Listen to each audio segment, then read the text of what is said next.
చిట్టి ఉడత, పెద్ద ఏనుగు. ఒకప్పుడు ఒక పెద్ద అడవిలో చెట్టు మీద ఒక చిట్టి ఉడుత ఉండేది. అది చలాకీగా, చక్కగా చెట్ల మధ్య ఎగరిపడి తిరిగేది. ఒకరోజు ఓ పెద్ద ఏనుగు అక్కడ అడవిలోకి వచ్చింది. ఉడత గమనించి ఆశ్చర్యంగా అబ్బా! ఎంత పెద్దదో అని నవ్వింది. ఇంత పెద్ద శరీరం ఎలా మోయగలిగేది? దీనితో ఎగరడం ఎలా? దూకడం ఎలా? అని ఉడత మనసులో అనుకుంది. నాకైతే చెట్లమీద తిరగడమూ ఎగరడమూ ఎంత సులువుగా ఉంటుంది. ఈ ఏనుగు ఎంత మందంగా ఉందో అని హేళనగా చూసింది. ఇంతలో వాతావరణం ఒక్కసారిగా మారిపోయింది. గాలి వేగంగా వీయసాగింది. ఆకాశం మేఘాలతో నిండిపోయింది. మబ్బులు గర్జించాయి. మెరుపులు మెరిశాయి. ఉడత భయపడింది. పెద్ద వాన మొదలయింది. చెట్లు బలంగా ఊగసాగాయి. ఉడత ఉన్న కొమ్మ బలహీనంగా మారి ఒక్కసారిగా వెరిగిపోయింది. దానితో ఉడత గాల్లోకి విసిరి పడిపోయింది. వానపాటుతో తడిసి ముద్దయింది. గాలి దుమ్ము పట్టించి తీసుకెళ్తోంది.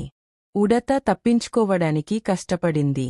అప్పుడే దానికి ఏనుగు కాలు కనిపించింది. అటువైపు చూసి భద్రత కోసం గట్టిగా పట్టుకుంది. ఏనుగు నిలకడగా, ఎలాంటి భయం లేకుండా వర్షంలో నిలుచుంది.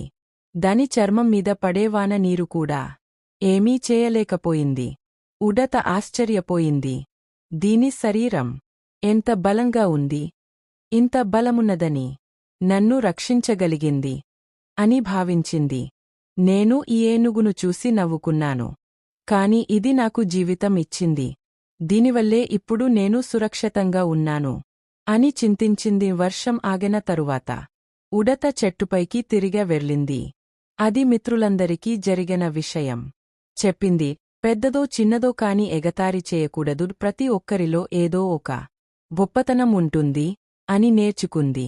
అప్పటి నుండి ఉడత ఎవరినీ చిన్నచూపు చూడలేదు. అదే రోజు నుండి ఉడతకి ఏనుగుతో గొప్ప స్నేహం ఏర్పడింది.